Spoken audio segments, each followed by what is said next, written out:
ప్రభు నామానికి స్తోత్రం. ప్రభు సన్నిధికి వచ్చినటువంటి దేవుని బిడ్డలందరికీ కూడా ప్రత్యేకమైన వందనాలు. షాలోమ్. ప్రభు వారు మిమ్మల్ని దీవించునుగాక. ఆమేన్. చాలా సంతోషం అండి.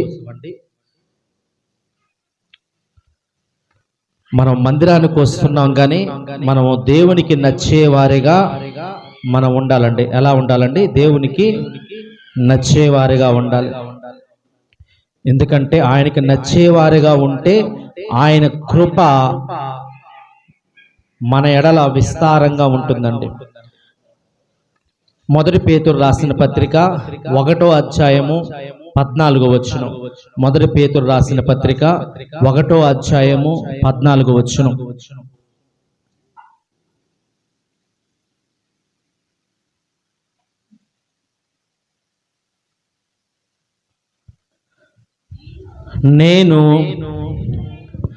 నేను పరిశుద్ధుడనై ఉన్నాను కనుక మీరును పరిశుద్ధులై ఉండుడని రాయబడి ఉన్నది. దేవునికి స్తోత్రం. హల్లెలూయా. దేవాతి దేవుడు, పరిశుద్ధాత్మ దేవుడు, యెహోవా తండ్రి మాట్లాడుతున్న మాటలు ఏంటంటే, నేను పరిశుద్ధుడనై ఉన్నాను గనక మీరును పరిశుద్ధులై ఉండుడి. ఆ పరమ తండ్రి పరిశుద్ధుడండి. పరలోక రాజ్యములో కెరూబులు సెరాపులు సైతము కూడా పరిశుద్ధుడు పరిశుద్ధుడు పరిశుద్ధుడని నిత్యము ఆ దేవాతి దేవుణ్ణి కొనియాడుతూ ఉంటాయండి. 6 రెక్కలు కలిగిన దేవుని దూతలు సైతము కూడా ఆ దేవుణ్ణి పరిశుద్ధుడు అని చెప్పి స్తుతిస్తూ ఉంటాయి. అంతటి పరిశుద్ధుడు మనం ఆరాధించే దేవుడు అండి. అంతటి ఘనమైన వ్యక్తి మనం ఆరాధించే దేవుడు. అంత పరిశుద్ధమైన దేవుణ్ణి ఆరాధిస్తున్న మనమంట ఎలా ఉండాలంటే, మనము కూడా పరిశుద్ధులుగా ఉండాలి. నీవు మాట్లాడే మాటలో పరిశుద్ధత ఉండాలి. నోటి వెంట అపవిత్రమైన మాటలు రాకూడదు. తొందరకరమైన మాటలు రాకూడదు. మన ఆలోచనలు పరిశుద్ధంగా ఉండాలి. మన నోరు పరిశుద్ధంగా ఉండాలి. మన మనస్సు పరిశుద్ధంగా ఉండాలండి. ఇవన్నీ దేవుడు చూస్తూనే ఉంటాడండి. మనం మాట్లాడే ప్రతి మాట కంట తీర్పు దినములో లెక్క అప్పగించాలంట. ఏం చేయాలంట? తొందరపడతాం, నోటి వెంట అపవిత్రమైన మాటలు వస్తాయి, కానీ ఆ మాట దేవునికి ఇష్టంగా ఉండదు. అందుకే దావీదు అంటాడు, నీ కాయాసకరమైన మార్గము నా యందున్నదేమో క్షమించయ్యా, ఒకసారి చూడయ్యా అంటున్నాడు. అంటే దేవునికి ఇబ్బంది కలిగించే మాటలు, ఇబ్బంది కలిగించే ఆలోచనలు, తలంపులు, ప్రవర్తన, ఎటువంటి ప్రవర్తన ఉందో అవి వ్యతిరేకంగా ఉంటే మనం క్షమించబడమండి. కనుక దేవుణ్ణి అడగాలి. ఆయన అంటున్నాడు, నేను పరిశుద్ధుని కనుక మీరును పరిశుద్ధులే ఉండండి. ఎంత పరిశుద్ధుడు! కెరూబులు సెరాపులు సైతము, 6 రెక్కలు కలిగిన దేవదూతలు సైతము ఆయన సన్నిధిలో పాదాలు కనబడకుండా 2 రెక్కలతో పాదాలు కప్పుకుంటున్నాయంట. ఎందుకంటే అంతటి మహాపరిశుద్ధుడు. ఆయన సన్నిధిలో ఈ పాదాలు కనబడకూడదు అని చెప్పి పాదాలు కనబడకుండా కప్పుకుంటున్నాయంట. 2 రెక్కలతో ఆకాశములో ఎగురుతూ ఉన్నాయి. 2 రెక్కలతో ఆయన మహిమను చూడలేక కనులు సైతం మూసుకుంటున్నాయట. స్తోత్రం. ఆ మహా తేజస్సు కలిగిన దేవుడు, మహా మహిమ కలిగిన దేవుడు, మహా వెలుగు కలిగిన దేవుణ్ణి చూడలేక కనులు మూసుకుంటున్నాయంట. మరి మందిరానికి వచ్చిన నీవు నేను ఎలా ఉంటున్నావు? నీ మనస్సు ఎక్కడుంది? నీ ఆలోచనలు ఎక్కడున్నాయి? నీ చూపులు ఎక్కడున్నాయి? నీవు అగ్ని వంటి దేవుని మందిరానికి వచ్చావు. ఇక్కడ దేవుని అగ్ని ప్రత్యక్షత ఉన్నది. ఆయన అగ్ని వంటి దేవుడు. దేవుని దూతలు సైతము తల వంచి ఆయన ఆరాధిస్తున్నాయండి. మరి మనం ఎలా ఉంటున్నాం? అందుకే యెహోవా యందు భయభక్తులు ఉండాలంట. భయము భక్తి. భక్తి ఉంటే సరిపోదు, భక్తితో కూడా ఏముండాలి? భయము కూడా ఉండాలి. నువ్వు ఎక్కడికి వచ్చావో అన్న భయం ఉండాలి. నీవు నీ గృహములో ఉండడం లేదు, నువ్వు ఎక్కడుంటున్నావు? దేవుని మందిరములో ఉన్నావు. ఆ భయం ఉండాలి నీకు. అందరితో దేవుడు మాట్లాడుతున్నాడండి, ఒక్కరితో కదా, అందరితో. నువ్వు మందిరానికి వచ్చావన్న భయం ఉండాలండి. మందిరానికి వచ్చినప్పుడు గడగడ వణుకుతూ ఉండాలి. నువ్వు మందిరం నుంచి బయటికి వెళ్ళే అంతవరకు కూడా అయ్యో ఇక్కడ దేవుడు నివాసము చేస్తున్నాడే, ఇక్కడ దేవుడు ఉన్నాడు, అయ్యో ఆయన అగ్ని వంటి దేవుడు అని గడగడ వణుకుతూ ఉండాలండి. దేవుని మందసం పడిపోతుంటే పట్టుకున్నటువంటి వ్యక్తి అక్కడే ప్రాణాలు విడిచి చనిపోయాడంట. అంత పరిశుద్ధమైన దేవుడు మన దేవుడు. మందిరమే ఆ మందసం ఎక్కడ కింద పడిపోతుందో అని పడిపోకుండా ఉండాలని ఆపాడు, కానీ దేవుని ఉగ్రతతో చనిపోయాడండి. ఉచ్చా మీద దేవుని ఉగ్రత వచ్చేసింది. ప్రియ దేవుని బిడ్డలారా, అంత మహిమ కలిగిన దేవుడు, అంత అగ్ని వంటి దేవుడు అండి. మరి ఆ దేవుని మందిరానికి వచ్చి మనం ఎలా ఉంటున్నాం? అందుకే వాక్యం కూడా 115 చదవద్దు, కానీ అక్కడే ఉందంటే యెహోవా యందు భయభక్తులు గలవారిని, పిన్నలనేమి పెద్దలనేమి, యెహోవా యందు భయభక్తులు గలవారు అందరిని కూడా ఆయన దీవిస్తాడంట, ఆశీర్వదిస్తాడంట. ఏముండాలి? భయము. ఎందుకు 2 పదాలు అక్కడ చెబుతున్నాడు? ఒకటి భయం ఉండాలి, రెండోది భక్తి ఉండాలి. భక్తి గలవారు అందరిని దీవిస్తానన్నాడా? అన్నాడా? ఏమడిగాడు? ఫస్ట్ ఏమంటున్నాడు? భయము. దేవుడు అంటే భయముతో కూడిన భక్తి ఉండాలి. మందిరానికి వచ్చినప్పుడు ఎక్కడ నేను తప్పిపోతానేమో, నా మనసేమను చెలుస్తుందేమో, నా మాటలు ఎలా ఉండే, నేను ఎక్కడైనా తొందరపడతానేమో అని చెప్పి జాగ్రత్త కలిగి ఇక్కడ దేవుడు ఉన్నాడు అన్న భయము మనకి ఉండాలి. మనం బయట ఎలాగున్నా పర్వాలేదు, కానీ మందిరానికి వచ్చినప్పుడు నువ్వు కరెక్ట్గా ఉండాలి. ప్రియ దేవుని బిడ్డలారా, జాగ్రత్త.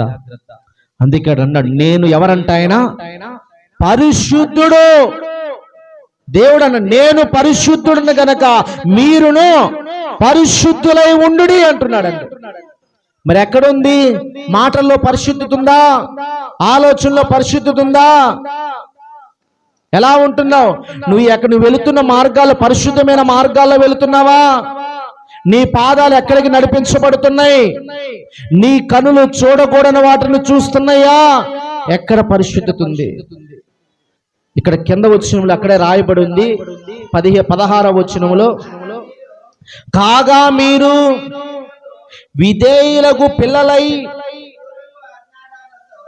మీ పూర్వపు అజ్ఞాన దశలో మీకుండిన ఆశలను అనుసరించి ప్రవర్తింపగా. చాలండి, చూడు ఏమంటున్నారండి? మీరు విధేయులకు పిల్లలై ఎలా ఉండాలంట?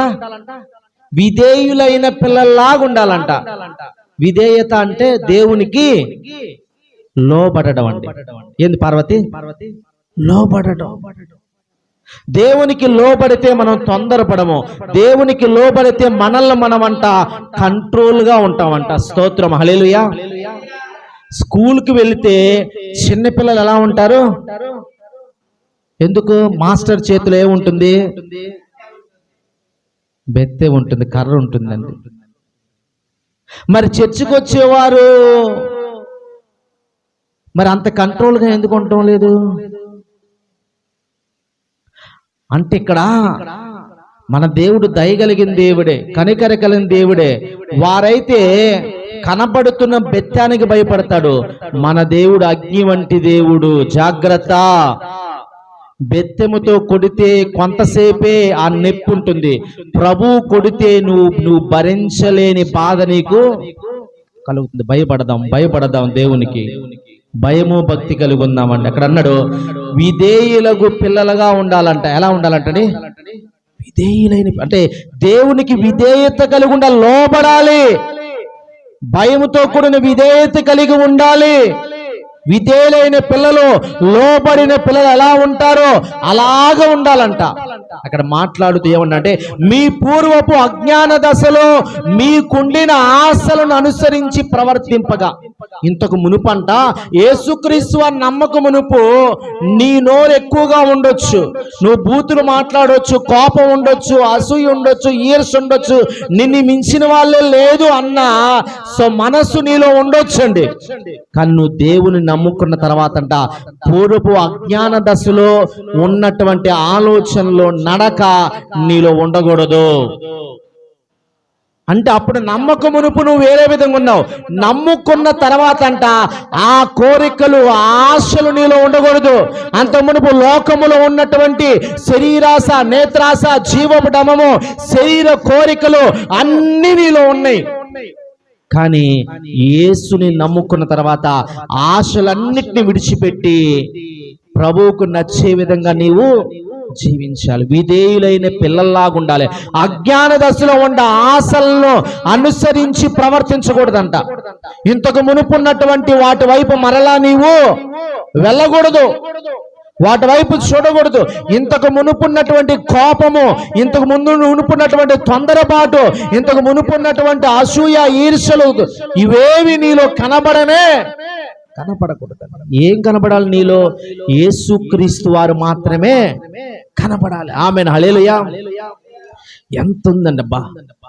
ఆ సమరయ స్త్రీ ఒక్కటి వెళ్ళి గ్రామాన్నే మార్చేసిందంట. ఏం కనబడింది ఆమెలో? మాటలో మార్పు కనబడింది. లక్ష్మణ్, ఏం కనబడిందంట? ప్రవర్తనలో మార్పు, చూపుల్లో మార్పు, తన శరీరంలో మార్పు చూపించిందండి. మార్పు లేకపోతే ఎవరు కూడా మార్చబడరు.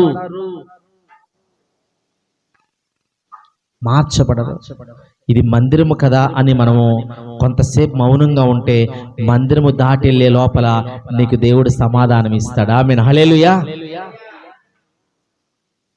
కోపపడుడి కానీ పాపము చేయకంటాడు. సూర్యుడు అస్తమించే లోపలంట ఆ కోపాన్ని విడిచిపెట్టాలంటండి. విడిచిపెట్టలేదనుకో ఆ కోపం కాస్త అసూయ అయిపోతుంది, ఈర్ష్య అయిపోతే ఆ కోపం కాస్త నిన్ను పాపంలో పడేస్తుంది.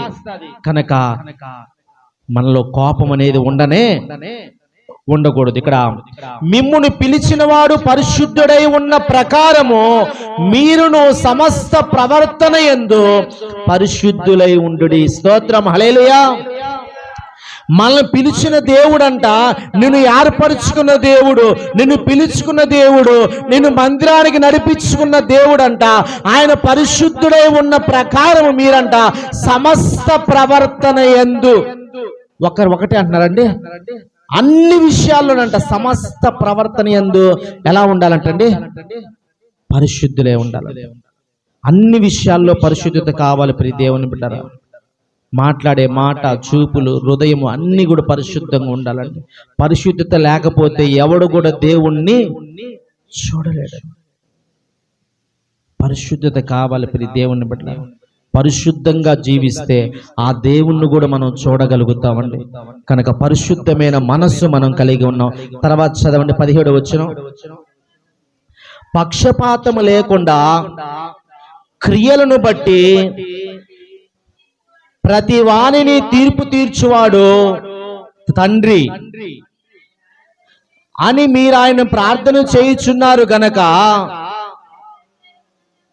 మీరు పరదేశులే ఉన్నంత కాలము భయముతో కడుపుడి. చూశారండి, పక్షపాతము లేకుండా క్రియలను బట్టి ప్రతిఫలం అంటండి. అర్థమవుతుందా? దేని బట్టి అంట? పక్షపాతం లేదంట ఆయనకి. ఎస్తేరమ్మ మందిరం బాగా చూస్తుంది, అందరికంటే ఫస్ట్ వచ్చి ప్రతిరోజు కూడా ఎంతో ప్రభు కొరకు తను త్యాగం చేస్తుంది.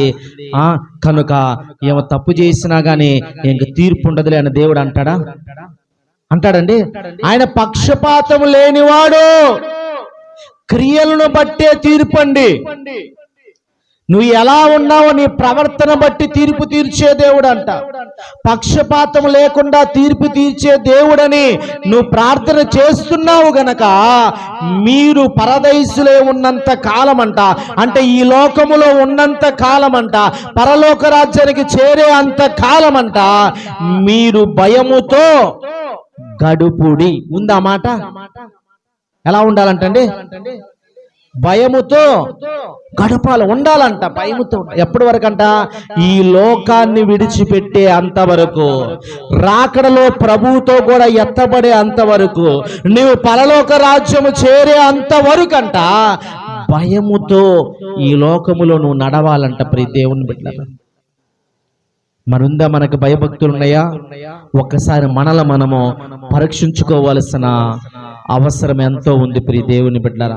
ఆయన అంటున్నాడు, నేను పరిశుద్ధుడిని గనక మీరును పరిశుద్ధులై ఉండిడి అంటున్నాడు. గనక పరిశుద్ధంగా మనం జీవించాలి. మరి ఎలాగా, ఏ విధంగా మనకు పరిశుద్ధత కలుగుతుందంటే 3 వాక్యాలు ప్రభువారు మనకి తెలియపరుస్తున్నాడండి.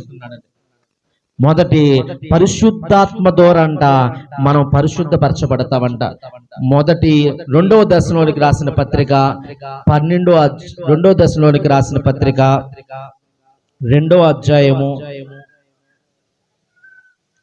13వ వచనం. 2వ దశలోనికి రాసిన పత్రిక 2వ అధ్యాయము 13వ వచనం. ప్రభువు వలన ప్రేమింపబడిన సహోదరులారా, అపోస్తలుడైన పౌలు దెసలోనిక సంఘానికి రాస్తూ ఏమంటున్నాడంటే, ప్రభువు వలన ప్రేమింపబడిన సహోదరులారా, ఆత్మ మిమ్మును పరిశుద్ధపరచుట వలనను మీరు సత్యమును నమ్ముట వలనను రక్షణ పొందుటకు దేవుడు ఆది నుండి మిమ్ముని ఏర్పరచుకొనెను గనుక మేము మిమ్మును బట్టి ఎల్లప్పుడూ దేవునికి కృతజ్ఞతాస్తుతులు చెల్లింపబద్ధులమై ఉన్నాము. దేవునికి స్తోత్రం, హల్లెలూయా. ఇక్కడ అంటున్నాడు, ఆత్మ మిమ్మును పరిశుద్ధపరచుట వలనను. ఎవరంట పరిశుద్ధపరిచేది? పరిశుద్ధాత్మ ద్వారా పరిశుద్ధపరచబడాలంటండి. ఆత్మే మనల్ని హృదయంలో కలంక ఉంటుంది. ఎలా పోతుంది అది? పరిశుద్ధాత్మ తాకిడి వల్ల పాప క్షమాపణ కలుగుతుంది, పశ్చాత్తాపం కలుగుతుంది. నీకు ఆత్మ ద్వారా నువ్వు పరిశుద్ధ పరచబడతావు. నీవు ఆత్మ ద్వారా పరిశుద్ధపరచబడాలంటే పరిశుద్ధాత్మ అనుభవాన్ని నువ్వు కలిగి ఉండాలి. ఆత్మ ద్వారా నువ్వు నడిపించబడాలండి. యేసుక్రీస్తు వారి ద్వారా రక్షణ గనక పరిశుద్ధాత్మ అనుభవాన్ని నువ్వు కలిగి ఉండాలి. అక్కడ రోమిలికి రాసిన పత్రిక 8:14 మనం చూసినట్లయితే, రోమిలికి రాసిన పత్రిక 8:14 కనుక ఆత్మ ద్వారా పరిశుద్ధపరచబడాలంట. నేను పరిశుద్ధునే ఉన్నాను కనుక మీరును పరిశుద్ధులై ఉండుడే అని అంటున్నాడు. కనుక నీవు పరిశుద్ధాత్మ ద్వారా నువ్వు పరిశుద్ధపరచబడితే నీవు రాకడలో ఎత్తబడతావంట. స్తోత్రం, హల్లెలూయా. కనుక ఆత్మ ద్వారా పరిశుద్ధత కావాలండి. మనం ఏం చేస్తాం? పరిశుద్ధాత్మను పొందుకునే అనుభవం మనలో ఉన్నదా? ఆత్మ ద్వారా నడిపించబడాలి. ఆత్మకి స్థానం ఇవ్వాలండి. దేవుని ఆత్మ మీతో మాట్లాడినప్పుడు నీ హృదయం కదిలించబడాలి. పరిశుద్ధాత్మకు నువ్వు లోబడాలి, ఆత్మ ప్రేరేపణకు నువ్వు లోబడాలి. పరిశుద్ధాత్మ చెప్పినట్టుగా నువ్వు నడవాలంట. చదవండి. దేవుని ఆత్మ చేత ఎందరూ నడిపింపబడుదురో వారందరూ దేవుని కుమారులై ఉందురు. దేవునికి స్తోత్రం, హల్లెలూయా. పరిశుద్ధాత్మ ద్వారా నడిపించబడాలంటండి. దేని ద్వారా అంట? పరిశుద్ధాత్మ ద్వారా. మరి ఆత్మ ద్వారా నడిపించబడుతున్నావా? దేవుని మందిరానికి వచ్చినప్పుడు పరిశుద్ధాత్మ మనతో మాట్లాడుతుంది. అమ్మా, నీ జీవితం సరి చేసుకో, నీలో తప్పిదాలు ఉండే అన్ని కూడా ఆత్మ ఏం చేస్తుందంటే నీకు జ్ఞాపకం చేస్తూ ఉంటుంది. నువ్వు ఎక్కడ పడిపోయావో, ఎక్కడ లోపం ఉందో, ఎక్కడ తప్పు ఉందో తెలియపరుస్తుంటే వెంటనే ఏం చేసుకోవాలి? ఒప్పుకొని విడిచిపెట్టాలి, సరి చేసుకోవాలి. ఇక్కడ అందరూ ఆత్మ ద్వారా నడిపించబడతారో వారందరంట దేవుని కుమారులై ఉందురు. మరి దేవుని కుమారులుగా, కుమార్తెగా ఉండే భాగ్యము నీకున్నదా? పరిశుద్ధాత్మ ద్వారా నడిపించబడితే, ఆత్మకు నువ్వు లోబడితే అప్పుడంట దేవుని కుమారుడిగా కుమార్తెగా ఉంటామండి. యేసుక్రీస్తు వారు ఆ కల్వరి శిలువకు అప్పగించబడే ముందంట ఆ గెత్సెమనే తోటలో ప్రార్థన చేస్తూ ఉన్నాడంటండి. అయ్యా, ఈ కల్వరి శిలువ శ్రమలంట యేసుక్రీస్తు వారి కళ్ళ ఎదుట కనబడుతున్నాయండి. ఆ కల్వరి శిలువలో యేసుక్రీస్తు వారు కొరడాలతో కొట్టబడుతున్న దృశ్యము, హేళన చేయబడుతున్న దృశ్యము, అవమానపరుస్తున్న దృశ్యము, పక్కలో బల్లెం పొడుస్తున్న దృశ్యము, ఆ శిలువకు ఆయన చేతులకు పాదాలకు ఆ శిలువ మేకులు కొడుతున్న దృశ్యము, తన దైవత్వాన్ని దూషిస్తున్న దృశ్యాలు, ఇవన్నీ కూడా యేసుక్రీస్తు వారి కళ్ళ ఎదుట కనబడుతున్నాయి అంటారు. ఆయన బహువేదనతో ఆతురపడి ప్రార్థన చేస్తున్నాడంట.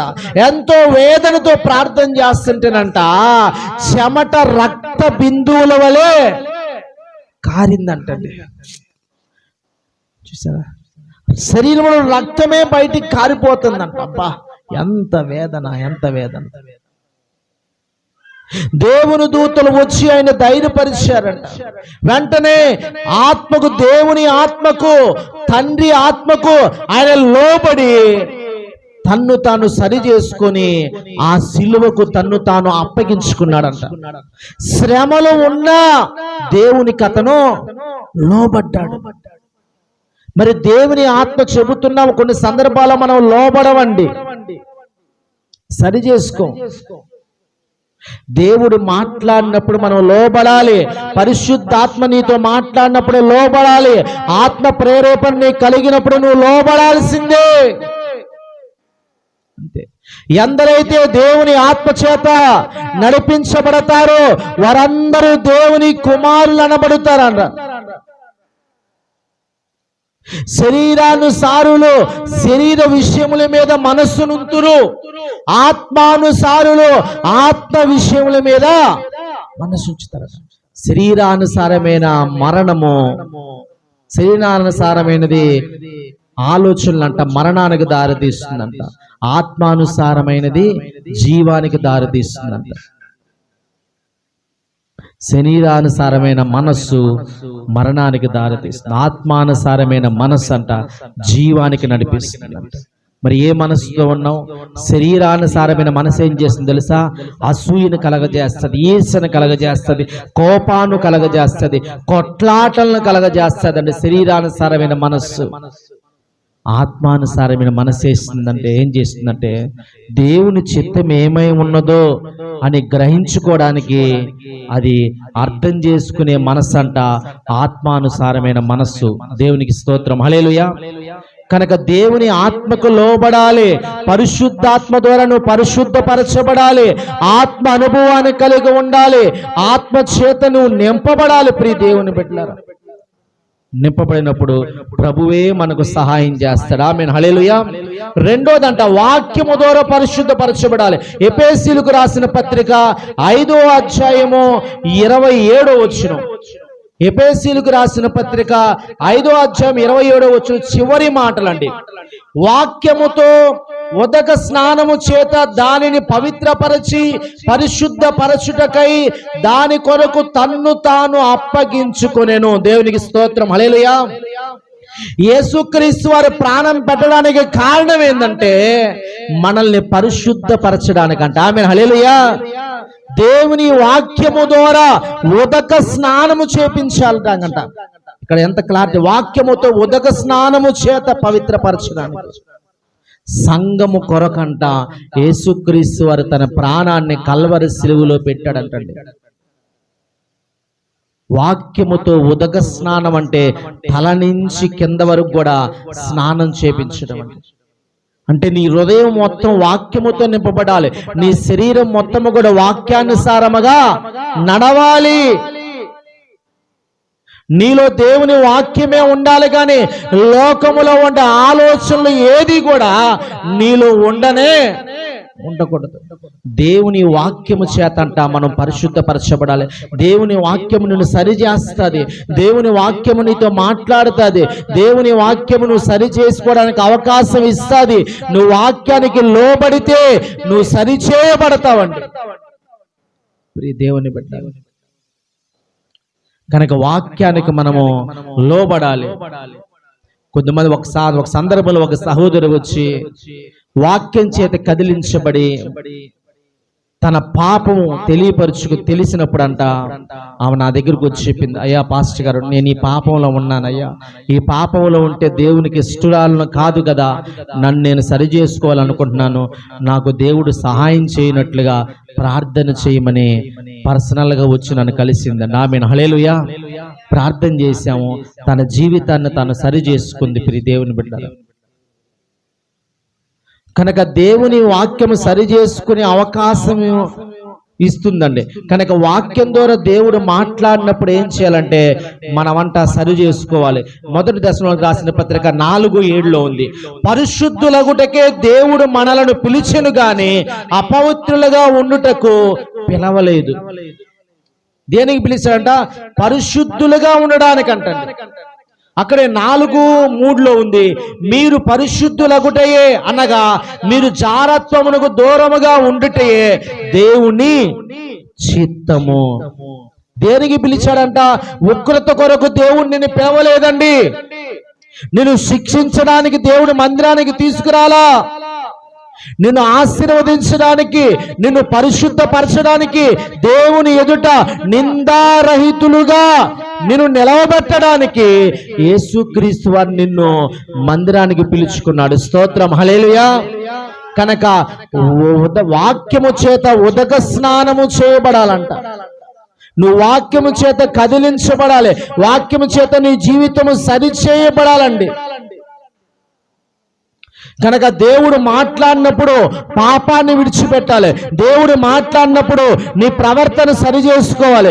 దేవుడు మాట్లాడినప్పుడు నీ నడకను పడకను సరి చేసుకోవాలి. దేవుడు మాట్లాడినప్పుడు నీ ఆలోచనలు నువ్వు సరి చేసుకోవాలంట. ఆమేన్, హల్లెలూయా. నువ్వు సరి చేసుకుంటే దేవుని బిడ్డగా నీ ఉంటావు. సరి చేసుకోకపోతే అపవాది బిడ్డగానే ఈ లోకములో లోకానుసారంగా జీవించే బిడ్డగా నువ్వు మిగిలిపోతావు. ప్రియ దేవుని బిడ్డరా, మొట్టమొదటి నువ్వు ఎలాగ పరిశుద్ధపరచబడాలంటే దేవుని ఆత్మ ద్వారా పరిశుద్ధపరచబడాలంట. రెండోది దేవుని వాక్యము ద్వారా నువ్వు పరిశుద్ధపరచబడాలి. మూడో మాట చూసుకున్నావు, రోమిలికి రాసిన పత్రిక మొదటి యోహాను పత్రిక 1వ అధ్యాయం 7వ వచనం. మొదటి యోహాను పత్రిక 1వ అధ్యాయం 7వ వచనం.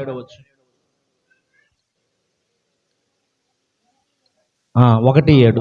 అయితే ఆయన వెలుగులో ఉన్న ప్రకారము మనమును వెలుగులో నడిచిన ఎడల మనం అన్యోన్య సహవాసము గలవారమై ఉందుము. అప్పుడు ఆయన కుమారుడైన యేసు రక్తము ప్రతి పాపము నుండి మనల్ని పవిత్రులుగా చేయును. స్తోత్రం, హల్లెలూయా. యేసుక్రీస్తు వారి వెలుగులో ఉన్న వెలుగు కార్యాలు, యేసుక్రీస్తు ఆయన నిజమైన వెలుగు కలిగిన దేవుడు గనక ఆ వెలుగు సంబంధుల వలె మనం ఉండాలంట. వెలుగు మార్గములో నేను నడవాలి. కనుక యేసుక్రీస్తు వారు నన్ను చూస్తున్నారని నమ్మి వెలుగు సంబంధుల వలె నేను జీవించాలండి. ఇక్కడ రాయబడింది, ఆయన కుమారుడైన యేసు రక్తము ప్రతి పాపము నుండి మనల్ని పవిత్రులుగా చేయును. మూడోదంట, ఎలాగ పరిశుద్ధత అంట? యేసు రక్తము ద్వారా పరిశుద్ధపరచబడాలంట. ప్రతి ఘోర పాపినైనా కూడా యేసు రక్తం పరిశుద్ధపరుస్తుందంటే మనం ఏం చేయాలంటే దేవుడు మనతో మాట్లాడినప్పుడు మన పాపాలు ఒప్పుకుంటే ఆ యేసుక్రీస్తు వారి రక్తము ద్వారా మనం పరిశుద్ధపరచబడతాం, పవిత్రులుగా చేయబడతాం. ఆమేన్, హల్లెలూయా. దేవుడు అంటున్నాడు, నేను పరిశుద్ధుని కనుక మీరు పరిశుద్ధులే ఉండమంటున్నాడు. ఎలాగ పరిశుద్ధత కలుగుతుందంటే, నెంబర్ 1 దేవుని ఆత్మ ద్వారా పరిశుద్ధపరచబడాలి. నెంబర్ 2 దేవుని వాక్యము ద్వారా పరిశుద్ధపరచబడాలి. నెంబర్ 3 యేసు రక్తము ద్వారా పరిశుద్ధపరచబడాలి. 3 విషయాలు జాగ్రత్త. నువ్వు ఆత్మను పొందుకునే బిడ్డగా నీ ఉండాలి. వాక్యానుసారం నడుచుకునే బిడ్డగా నీ ఉండాలి. యేసు రక్తము చోర నీ పాపాలు ఒప్పుకొని కడుక్కున్న బిడ్డగా నీవు ఉండాలండి. రోమిలికి రాసిన పత్రిక 5:9, రోమ 5:9.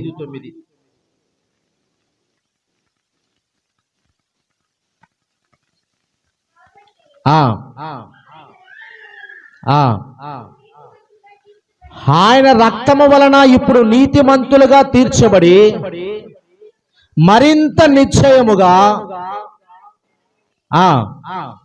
స్తోత్రం హల్లెలూయా. ఆయన రక్తము ద్వారా నీతిమంతులుగా తీర్చబడతామంట. ప్రతి ఉగ్రత నుండి తప్పించబడి రక్షింపబడతామంట. స్తోత్రం హల్లెలూయా. కనుక ఆయన రక్తములో స్వస్థత, ఆయన రక్తములో విడుదల, ఆయన రక్తములో పాప క్షమాపణ ఉన్నవి గనక మనం ఆయన రక్తము ద్వారంట పరిశుద్ధపరచబడాలి. మన పాపాలు పోవాలంటే ఆయన రక్తం ద్వారా మాత్రమే మన పాపాలు కడగబడతాయి. ప్రియ దేవుని బిడ్డ, మొదటి దశలో రాసిన పత్రిక 5:23 సమాధానకర్తగు దేవుడు మిమ్మును సంపూర్ణముగా పరిశుద్ధపరచునుగాక. ఆమేన్. ఎవరంట? సమాధానకర్త అయిన దేవుడు అంట మనల్ని పరిశుద్ధపరుస్తారంట. మరి మనకు సమాధానం ఉందా? సమాధానం? యేసుక్రీస్తు వారు ఏ గృహానికి వెళ్ళినా పలికే మాట ఏంటంటే మీకు సమాధానము కలుగునుగాక. శిష్యులతో చెప్పిన మాట ఏంటంటే మీరు ఏ గృహానికి వెళ్ళినా మొదట ఆ గృహములో అడుగు పెట్టగానే సమాధానము కలుగునుగాక అని చెప్పమంటున్నాడండి. వారు మీ మాటలు వింటే వారి గృహాల్లో సమాధాన పాత్రుడు నిలుస్తాడంట. ఆమె హల్లెలూయా. మరి దేవుని మాటలు నువ్వు వినలేదనుకో నీతో సమాధాన పాత్రుడు ఉండడు. కొట్లాటలు అల్లర్లే ఉంటాయి కానీ సమాధానం నీలో ఉండనే ఉండదు. కనుక సమాధానము కలగాలంట. నువ్వు సమాధానము కలిగితే నువ్వు పరిశుద్ధపరచబడతావంట. ఆమేన్ హల్లెలూయా. సమాధానకర్తకు దేవుడే మిమ్మల్ని సంపూర్ణముగా పరిశుద్ధపరచునుగాక. సంపూర్ణముగా ఏ లోపం లేకుండా, మాటల ద్వారా, చూపుల ద్వారా, ఆలోచన ద్వారా, నడకల ద్వారా, తలంపుల్లో ఏ లోపము తప్పిదాలు లేకుండా ప్రభువు నిన్ను పవిత్రపరుస్తాడు, పరిశుద్ధపరుస్తాడంట. ఆమేన్ హల్లెలూయా. ఇంకా అక్కడ రాయబడింది, మీ ఆత్మయు జీవమును శరీరమును మన ప్రభువైన యేసుక్రీస్తు రాకడ యందు నిందారహితముగాను సంపూర్ణముగాను ఉండునట్లు కాపాడబడునుగాక. ఆమేన్ హల్లెలూయా.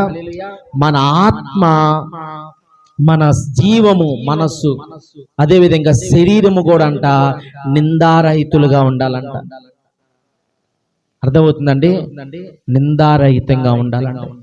ఒకరు నిన్ను చూసి ఈ స్త్రీ కరెక్ట్, ఒకరు నిన్ను చూసి ఈ పురుషుడు కరెక్ట్ అనాలంటే ఇతను మంచి వ్యక్తి, మంచి క్యారెక్టర్ కలిగిన వ్యక్తి, ఇతనిలో మోసం లేదనాలంట. యేసుక్రీస్తు వారు అంటున్నాడు, ఒక సభ అందరి ముందర నిలబడి నాలో పాపం ఉన్నదని ఎవరు స్థాపింపగలరు? మీలో ఎవరైనా చెప్పగలరా అంటున్నాడు. ఎవరు చేతులు ఎత్తల. ఆయన మాటల్లో కూడా పొరపాటు లేదంట. చూపు, మాట, ఆలోచన, తలంపుల్లో కూడా పొరపాటు లేదంట. యేసయ్య నాలో పాపం ఉందని ఎవరైనా స్థాపింపగలరా, చెప్పగలరా అంటే ఒక్కరు కూడా చేతులు ఎత్తట్ల. ఎందుకంటే ఏ తప్పు ఆయనలో కనపడటం లేదండి. తీర్పు తీర్చే రాజు సైతము అతనిలో ఏ పాపం కనపడటం లేదే, ఏ దోషం కనపడటం లేదే. అతను సిలువకు అప్పగించమని మీరు అంటున్నారు. ఇదిగో ఈ పాపము ఇది నా మీద, నా బిడ్డల మీద ఉండకూడదని చెప్పి చేతులు కడుక్కున్నాడు. ఎందుకంటే ఏ పాపము లేనివాడుగా యేసుక్రీస్తు వారు ఉన్నారంటే మరి ఎందుకు ఆయన పాపిగా చేయబడ్డాడు? నీ కొరకు, నా కొరకు. నువ్వు మాటల ద్వారా, చూపుల ద్వారా, ఆలోచన ద్వారా, శరీరము ద్వారా నువ్వు తెలిసి తెలియక చేసిన పాపాల నిమిత్తము ఆ పాపాలన్నీ కూడా ఆయన భుజాల మీద మోసుకొని అతని పాపిగా అయ్యి మనందరి కొరకంట ఆ పాప భారాన్ని మోసి కల్వరి సిలువలో నీ కొరకు, నా కొరకు కొరడాలతో కొట్టబడ్డాడు. నీ కొరకు, నా కొరకు హేళన చేయబడ్డాడు. నీ కొరకు, నా కొరకు తను ఒక శాపముగా ఎంచబడి సిలువ వేయబడి మరణించి మరణాన్ని జయించి తిరిగి లేచాడు. ఆమేన్ హల్లెలూయా. ప్రియ దేవుని బిడ్డ, మరలా యేసయ్యను సిలువకు అప్పగించే వారిగా మనం ఉండకూడదండి. నువ్వు చేసిన పాపాల నిమిత్తం తాను సిలువ వేయబడ్డాడు. ప్రియ దేవుని బిడ్డ, నీ ఆత్మ, జీవము, నీ శరీరము నిందారహితముగా ఉండాలంట. రాకడలో నువ్వు ఎత్తబడాలంటే నువ్వు నిందారహితముగా పరిశుద్ధంగా ఉంటే రాకడలో ఎత్తబడతావు. ప్రియ దేవుని బిడ్డలారా, ఆ పరిశుద్ధులుండే రాజ్యములోకి నిన్ను తీసుకెళ్ళడానికి, నిన్ను పరిశుద్ధులుగా చేయడానికి యేసుక్రీస్తు వారి లోకానికి వచ్చి కల్వరి సిలువలో రక్తము చిందించి సిలువ వేయబడి చనిపోయి తిరిగి లేచాడు. స్తోత్రం, హల్లెలూయా. నిన్ను పరిశుద్ధులుగా చేయడానికి. ఎందుకంట నిన్ను పరిశుద్ధులుగా చేయాలి. ఎందుకంటే ఆ పరలోక రాజ్యం అంటే పరిశుద్ధుల రాజ్యము. ఆ పరిశుద్ధుల రాజ్యములో నీవు ఉండాలంటే నువ్వు పరిశుద్ధుడుగా ఉండాలి గనక, నీ పాపము కడగబడాలి గనక ఆయన అంట రక్తాన్ని చిందించి ఆ రక్తము ద్వారా నిన్ను పరిశుద్ధపరిచి పరిశుద్ధుడుగా చేసి ఆయన రాజ్యములోకి నీకు, నాకు, మన అందరికి కూడా స్థానాన్ని ఇచ్చాడు. ఆమేన్, హల్లెలూయా. నిన్ను పరిశుద్ధపరచడానికి కల్వరి సిలువలో ఆయన ప్రాణం పెట్టాడు. మరి నువ్వు ఎలా ఉంటున్నావు ప్రియ దేవుని బిడ్డలారా? పరిశుద్ధులుగా జీవిస్తున్నావా? ఆయన పరిశుద్ధుడు కనుక నీవు పరిశుద్ధురాలుగా నీవు ఉండాలి. ఒక్కసారి మనము నువ్వు ఎలా ఉన్నావో ఆత్మ ద్వారా ప్రేరేపించబడి ఒక్కసారి సరి చేసుకుందాం ప్రియ దేవుని బిడ్డలారా. సరి చేసుకుందాం. అందరూ కళ్ళు మూసుకున్నట్టయితే ప్రభువా సహాయం చేయమని సరి చేసుకుందాం. ఈ చిన్న వాక్యాన్ని దేవుడు దీవించును గాక. ఆమేన్. సరి చేసుకుందాం ప్రియ దేవుని బిడ్డలారా. కళ్ళు మూసుకుందాం. ఎలా ఉంటున్నావు? నిన్ను పరిశుద్ధుడిగా చేయడానికి కల్వరి సిలువలో ఆయన ప్రాణం పెట్టాడండి. కనుక ఎలా ఉంటున్నాం? మాటల ద్వారా, చూపుల ద్వారా, ఆలోచన ద్వారా, నడకల ద్వారా, తలంపుల ద్వారా అపవిత్రత ఏమైనా ఉన్నదా? అయ్యా, నన్ను పరిశుద్ధురాలుగా చేసి పరలోక రాజ్యములో